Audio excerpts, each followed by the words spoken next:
আসসালামু আলাইকুম। তেল মজুত করার দিন তো শেষ হওয়ার কথা, তেলের দাম বেড়ে গিয়েছে, তারপরেও কিছু মানুষ এখনো তেল মজুত করে রেখেছে। কেন রেখেছে সেটা তাদের ব্যাপার। তবে যারা ঘরে তেল মজুত করে রাখছেন, নিজেদের বিপদ আপনারা নিজেরাই ডেকে আনছেন না তো? ঘরে যারা তেল মজুত করে রাখছেন তারা নিজেদের বিপদ নিজেরা ডেকে আনছেন না তো? তীব্র গরম পড়ছে, এই সময়ে বাড়তি সতর্কতার বদলে আমরা অনেকেই অজান্তে নিজের ঘরে মরণ ফাঁদ তৈরি করে রাখছি। জ্বালানি তেলের দাম বৃদ্ধি কিংবা সংকটের আশঙ্কায় অনেকে ড্রাম বা বোতলে ভরে পেট্রোল ও অকটেন ঘরে মজুত করেছেন। আপনি কি জানেন আপনার ঘরের কোণে রাখা ওই তেলের বোতলটি আসলে একটি জীবন্ত টাইম বম? সামান্য অসাবধানতায় যা মুহূর্তেই ছাই করে দিতে পারে আপনার প্রিয়জন আর তিল তিল করে গড়ে তোলা স্বপ্নকে। চলুন জেনে আসি এই প্রচন্ড গরমে ঘরে তেল মজুত করা কেন আপনার জন্য চরম আত্মঘাতী সিদ্ধান্ত হতে পারে। গরম আবহাওয়ায় জ্বালানি তেল মজুদ রাখার মানে হলো আগুনের সাথে খেলা করা। পেট্রোল বা অকটেন এমন এক পদার্থ যা সাধারণ তাপমাত্রাতে বাষ্প হতে শুরু করে, আর যখন গরম বাড়ে তখন এই বাষ্প তৈরির গতি হয়ে যায় কয়েক গুণ বেশি। অনেকে মনে করেন তেলের বোতলে সরাসরি আগুন না লাগলে বুঝি বিপদ নেই। এটি একেবারে ভুল ধারণা।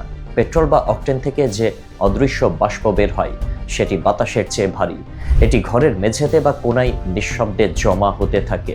আপনি হয়তো টেরই পাবেন না যে আপনার পুরো ঘরটি এখন একটি বিস্ফোরক হয়ে গেছে।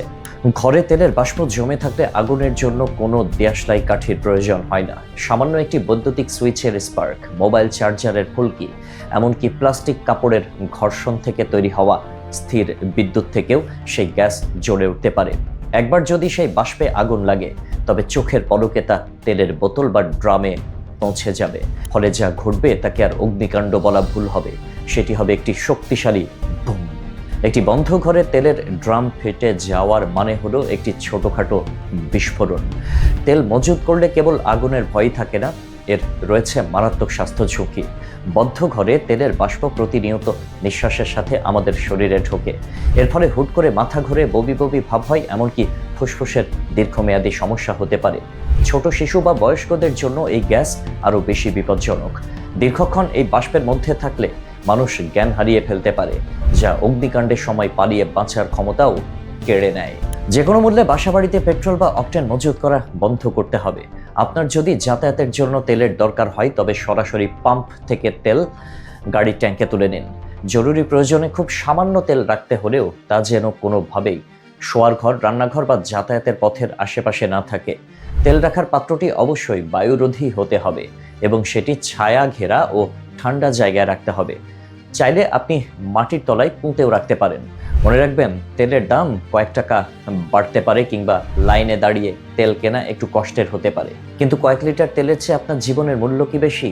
কয়েক লিটার তেলের জন্য নিজের পরিবার কেমন ভয়াবহ ঝুঁকির মুখে ছেড়ে দেওয়া কোনো বুদ্ধিমানের কাজ নয়। দুর্ঘটনা কখনো বলে কয়ে আসে না। আজকের এই প্রচণ্ড গরমে আপনার সামান্য অবহেলা পুরো এলাকার জন্য কাল হয়ে দাঁড়াতে পারে। তাই আজই আপনার ঘরে জমানো তেলের বোতল বা ড্রাম সরিয়ে ফেলুন। নিরাপদ থাকুন এবং আপনার প্রতিবেশীকেও নিরাপদে রাখুন। আপনার একটি সচেতন সিদ্ধান্তই পারে একটি বড় দুর্ঘটনা রুখে দিতে। আল্লাহ হাফেজ।